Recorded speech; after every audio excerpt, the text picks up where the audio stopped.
7. Un ami sauvé. L'après-midi se passa en conversation et promenade, mais on évita d'aller du côté de l'auberge Bournier. Ce ne fut qu'après le souper, quand il commença à faire nuit, que Moutier, accompagné de Jacques, se dirigea de ce côté pour tâcher d'avoir des nouvelles du pauvre Torchonnet. Ils firent un gros détour pour arriver par les derrières de l'auberge. Moutier marchait, guidé par Jacques, dans les sentiers et les ruelles les plus désertes. Ils arrivèrent ainsi jusqu'au bâtiment, qui servait de commun. Tout était sombre et silencieux. Les portes étaient fermées. Pas moyen de pénétrer dans l'intérieur. Un hangar ouvert leur permit d'approcher. Ils étaient, depuis quelques instants, cherchant un moyen d'arriver jusqu'à Torchonnet. Lorsqu'une porte de derrière s'ouvrit, un homme en sortit sans bruit. Moutier reconnut l'aubergiste, faiblement éclairé par la lanterne sourde qu'il tenait à la main. Il se dirigea vers le charbonnier, séparé du hangar par une cloison en planches, et il en ouvrit la porte avec précaution et entra. « Voilà ton souper que je t'apporte, dit-il d'une voix rude mais basse. L'étranger est parti. Demain tu reprendras ton ouvrage. Et si tu as le malheur de raconter un mot de ce que tu as vu et entendu, de dire à n'importe qui comme quoi tu as été enfermé ici pendant que l'étranger était à l'auberge, je te briserai les os et je te brûlerai à petit feu. Entends-tu ce que je te dis, animal ? Oui, monsieur, répondit la voix tremblante de Torchonnet. L'aubergiste sortit, referma la porte et rentra dans la maison. Quand Moutier fut bien assuré qu'on ne pouvait pas l'entendre, il s'approcha de la cloison et dit à Jacques d'appeler Torchonnet à voix basse. « Torchonnet, mon pauvre Torchonnet, dit Jacques, pourquoi es-tu enfermé dans ce trou noir ? Torchonnet, c'est vous, mon bon Jacques, comment avez-vous su que ce méchant homme m'avait enfermé? Je ne sais pas pourquoi il m'a mis ici. Jacques, depuis quand y tu? Torchonnet, depuis le jour où y arrivait un bon monsieur, dans une belle voiture, avec une cassette pleine de choses d'or. Il a eu pitié de moi, il a dit à mon maître que j'avais l'air malade et malheureux. Il lui a proposé de donner de l'argent pour me placer ailleurs. Mon maître a refusé, alors ce bon monsieur m'a donné une pièce d'or en me disant d'aller lui acheter pour 1 franc de tabac et de garder le reste pour moi. Mon maître m'a suivi, m'a arraché la pièce d'or avant que j'eusse seulement eu le temps de sortir dans la rue. J'ai voulu crier, il m'a saisi par le cou, m'a entraîné dans ce charbonnier et m'a jeté dedans en me disant que si j'appelais, il me tuerait. Il m'apporte tous les soirs un morceau de pain et une cruche d'eau. Moutier, pauvre garçon. La voix de Moutier fit tressaillir Torchonnet. Torchonnet, mon Dieu, il y a quelqu'un avec vous, Jacques? Mon maître le saura, il dira que j'ai parlé et il me tuera. Moutier, sois tranquille, pauvre enfant, c'est moi qui t'ai aidé il y a 3 ans à porter ton sac de charbon. Je suis l'ami, le père de Jacques, et je ne te trahirai pas. Quand le monsieur est-il parti?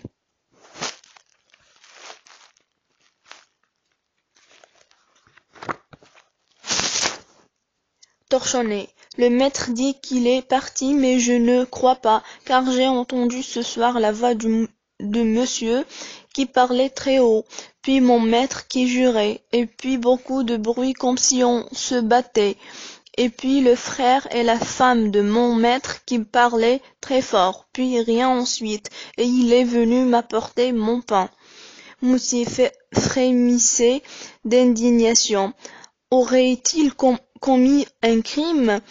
se demanda-t-il, ou bien se prépare-t-il à en commettre un? Comment faire pour l'empêcher s'il n'est déjà trop tard? Tout est fermé, impossible d'entrer sans faire de bruit. Ce n'est pas que je les craigne. Avec mon poignard algérien et mes pistolets de poche, j'en viendrai facilement à bout. Mais si le pauvre étranger vit encore, ils le tueront avant que je puisse briser une porte et entrer dans cette caverne de brigands. Que le bon Dieu m'inspire et me vienne en aide. Chaque minute de retard peut causer la mort de l'étranger. Mouti se recueillit un instant et dit à Jacques: Rentre à la maison, mon enfant, tu me gêneras dans ce que j'ai à faire. Jacques: Je ne vous quitterai pas, mon bon ami, je crois que vous voulez voir s'il y a quelque chose à craindre pour l'étranger, et je veux rester près de vous, pour vous venir en aide. Moutier: Au lieu de m'aider, tu me gênerais. Mon garçon, va-t'en, je le veux, entends-tu? Je te l'ordonne. Ces derniers mots furent dits à voix basse comme le reste, mais d'un ton qui ne permettait pas de réplique. Jacques lui baisa la main, baisa la main et partit. À peine était-il assez éloigné pour qu'on n'entendît plus ses pas. Au moment où Moutier allait quitter le hangar sombre qui l'abritait, la porte de l'auberge s'ouvrit encore une fois. L'aubergiste Bournier sortit à pas de loup, écouta et se retournant dit à voix basse: Personne, pas de bruit, dépêchons-nous, la lune va se lever et notre affaire serait manquée. Il rentra laissant la porte ouverte. Moutier s'y glissa après lui, le suivit et s'arrêta en face d'une chambre dans laquelle entra l'aubergiste. Une faible lumière éclairait cette pièce. Un homme était étendu par terre, garrotté et bâillonné. Le frère de la femme de Bournier le soulevèrent par les épaules. L'aubergiste prit les jambes et tous trois s'apprêtaient à se mettre en marche, quand Moutier bondit sur eux et cassa la cuisse de l'aubergiste d'un coup de pistolet, brisa le crâne du frère avec le poignard, avec la poignard de ce pistolet, et renversa la femme d'un coup de poing sur la tête. Tous trois tombèrent, l'aubergiste seul pousse un cri en tombant. Moutier le roula dans un coin sans avoir égard à ses hurlements, coupa avec son poignard les cordes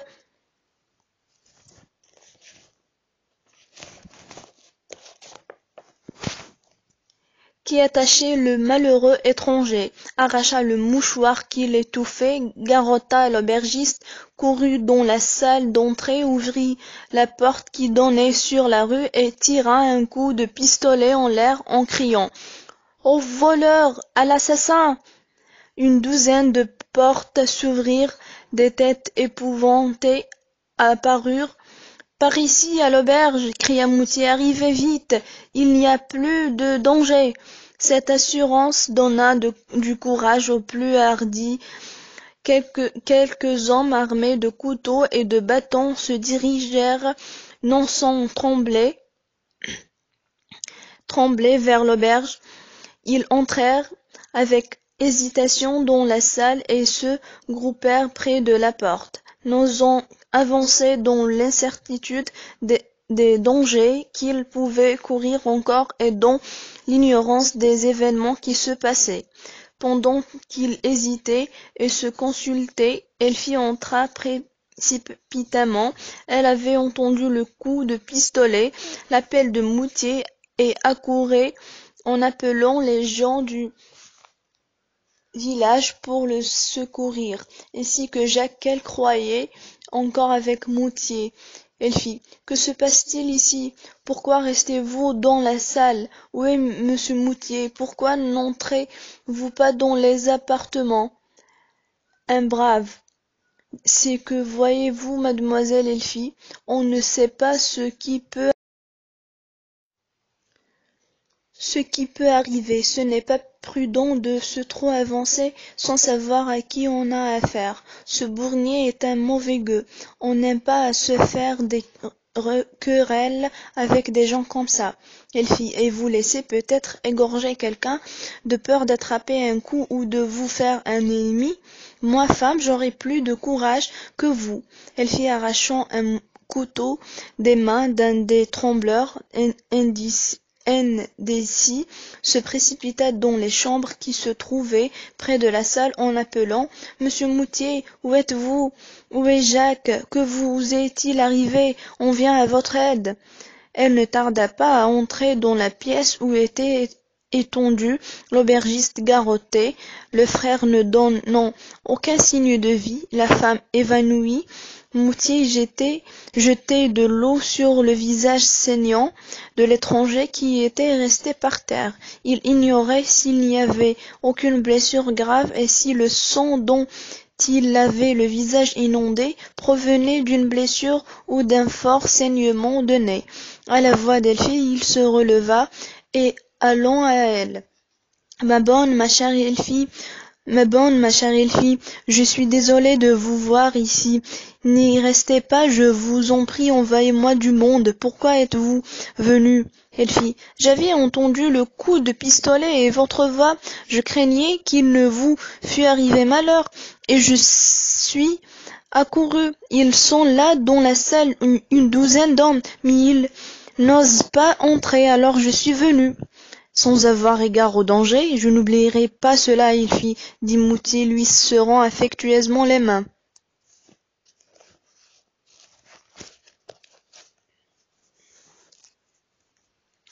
Non, non, jamais, mais puisque vous voilà, appelez-moi du monde.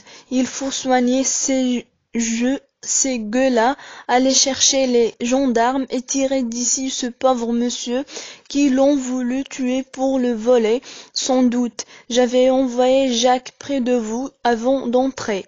Elfie, sans faire de questions, retourna à la salle, dit brièvement aux hommes ce que Moutier leur demandait et retourna en toute hâte à l'ange gardien pour rassurer sa sœur qui était restée avec Paul. Elfie rencontra à la porte de l'auberge de Bournier le petit Jacques qui accourait aussitôt effrayé. Il avait entendu le coup de pistolet et il se dépêchait d'arriver au secours de son ami. Il avait été retardé par le chemin plus long qu'il avait dû prendre pour revenir au village.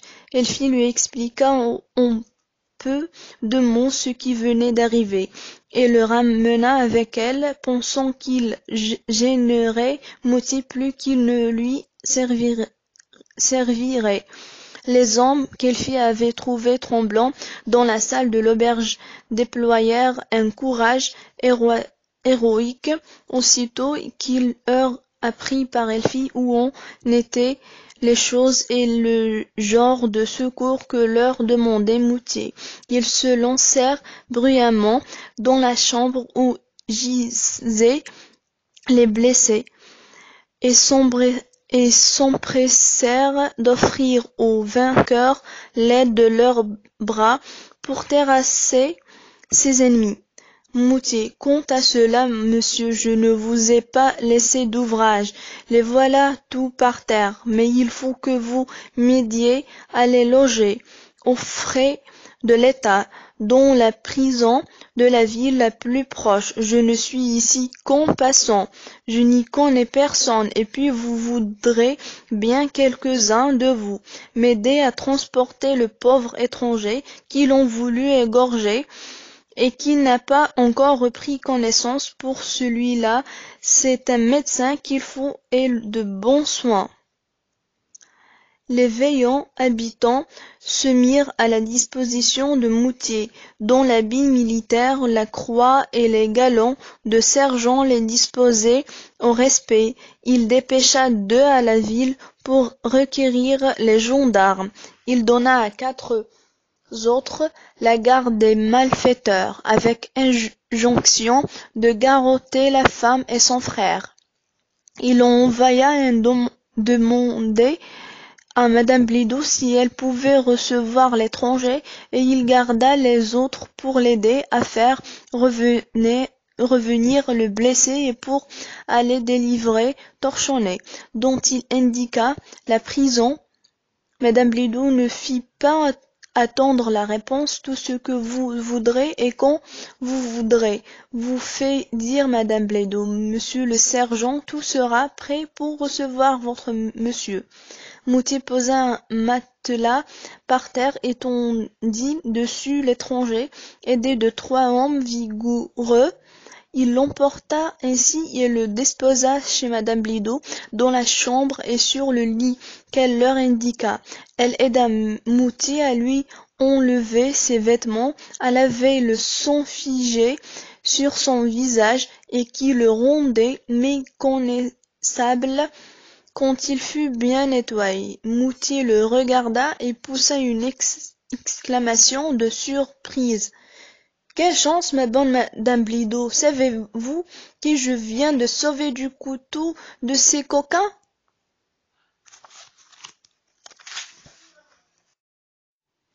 Mon pauvre général prisonnier, c'est lui? Comment diantre a-t-il été se fourrer par là? Le voilà qui ouvre les yeux, il va revenir tout à fait. En effet, le général reprenait connaissance, regardait autour de lui, cherchait à se reconnaître, il examinait madame Blido, il ne voyait pas encore Moutier qui s'était effacé derrière le rideau du lit, mais quand le général demanda « Où suis-je ? Qu'est-il arrivé ?» Moutier se montra et lui prenant la main. « Vous êtes ici chez mes bons amis, mon général. Le brigand chez lequel vous étiez descendu a la cuisse cassée, son frère a le crâne défoncé et la femme a reçu un coup d'assommoir dont il lui restera quelque chose si elle en revient. » Le général. Comment? Encore vous, mon brave Moutier? C'est pour vous que je suis venu me fourrer dans ce guêpier, et c'est vous qui m'en tirez, qui êtes encore une fois mon brave sauvé? Moutier, trop heureux, mon général, de vous avoir rendu ce petit service, mais comment est-ce pour moi que vous avez pris vos quartiers chez ces coquins? Avant de répondre, le général demanda un verre de vin. Il l'avala, se sentit remonter et dit à Moutier: « Vous m'aviez dit que vous vouliez passer par ici pour voir vos bonnes amies et les enfants. J'ai voulu vous épargner la route par étapes d'ici jusqu'aux eaux de Bagnoles, et je suis venu vous attendre chez ce scélérat qui a si bien manqué m'égorger. » Moutier. Comment ont-ils fait pour s'emparer de vous? Et pourquoi voulaient-ils vous tuer? Le général. Nous avons eu une querelle au sujet d'un pauvre petit diable qui avait l'air si malheureux, si malade, si terrifié, que j'en ai eu compassion. Je lui ai donné une commission et 20 francs pour en payer le surplus pour lui. Le fripon d'aubergiste a volé les 20 francs car je n'ai plus revu l'enfant. Je lui en ai rappelé le lendemain. J'ai su que l'enfant était le fils d'une mendiante qu'il a laissé à l'aubergiste pour l'aider dans son ouvrage. J'ai vu que l'enfant devait être traité fort durement. J'ai demandé à payer son apprentissage quelque part. Le coquin a refusé. J'ai dit que j'irais le demander au maire de l'endroit. Il est entré en colère et m'a parlé grossièrement. J'avais eu la sottise de lui laisser voir ma bourse pleine d'or, des billets de banque et des bijoux dans ma cassette, et je lui dis qu'il avait perdu par sa grossièreté une bonne occasion d'avoir quelques milliers de francs. Il s'est radouci, m'a dit qu'il acceptait le marché. J'ai refusé à mon tour et j'ai tout remis dans ma cassette. L'homme m'a lancé un regard de démon et s'en est allé. 1 heure après, la femme m'a fait passer dans une petite salle éloignée et m'a apporté mon déjeuner. Le mari est rentré comme je finissais. Je n'y ai pas fait attention, j'ai entendu qu'en sortant, il fermait la porte à double tour. J'ai sauté sur la porte, j'ai secoué, j'ai appelé, personne et pas moyen d'ouvrir. J'ai été à la fenêtre, j'ai ouvert, pas moyen de sauter dehors. Des barreaux de fer énormes et serrés, et à n'y pas passer un écureuil. J'ai crié comme un sourd, mais aussitôt les volets se sont fermés. J'ai entendu barricader au dehors. Pour le coup, la peur m'a pris, j'étais là comme dans une souricière.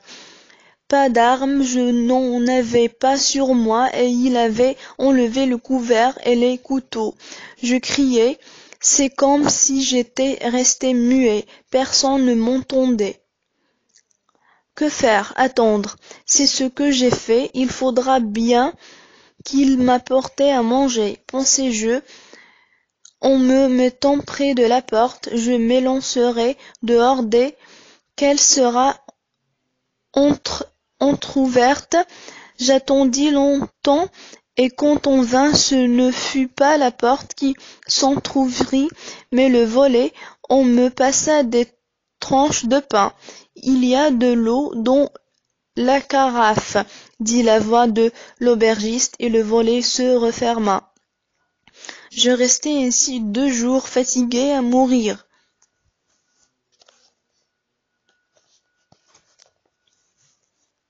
N'ayant qu'une chaise pour me reposer, du pain et de l'eau pour me nourrir, horriblement inquiet de ce qui allait m'arriver. Je bouillonnais quand je pensais que vous étiez peut-être ici à 500 pas de moi et ne pouvant me porter secours. Enfin, le 3e jour, j'entendis un mouvement inaccoutumé du côté de la porte. Je repris mon poste, prêt à me jeter sur le premier qui paraîtrait. En effet, j'entends approcher la clé tourne dans la serrure, la porte s'ouvre lentement, l'obscurité de ma prison ne leur permettait pas de me voir. J'attends que l'ouverture de la porte soit assez large pour me laisser passer, et je me lance sur lui qui entre. Je reçois un coup de poing dans le nez, le sang jaillit et me gêne la vue, ce qui ne m'empêche pas de chercher à me faire jour. Mais ils étaient plusieurs, à ce qu'il paraît, car je sentais les coups tomber comme grêles sur ma tête, sur mon dos et surtout sur mon visage. Le sang m'aveuglait, je ne voyais plus où j'étais. J'appelle, je crie au secours. Les coquins jurent comme des templiers et parviennent enfin à me jeter par terre. L'un d'eux saute sur ma poitrine pendant que d'autres me garrottent les pieds, les mains et m'enfoncent dans la bouche un mouchoir qui m'étouffait. J'ai bientôt perdu connaissance, et je ne sais pas comment j'ai été délivré, ni comment vous avez pu deviner le danger où je me trouvais. Moutier, je vous raconterai cela, mon général, quand vous serez reposé. Vous avez l'air fatigué, et vous faut un médecin, et je vais l'aller chercher. Le général, je ne veux rien que du repos, mon ami, pas de médecin, pour l'amour de Dieu. Laissez-moi dormir. La pensée que je me trouve ici chez vos bonnes amies et près de vous me donne une satisfaction et un calme dont je veux profiter pour me reposer. À demain, mon brave Moutet, à demain. Le général avala un second verre de vin, tourna la tête sur l'oreille et s'endormit.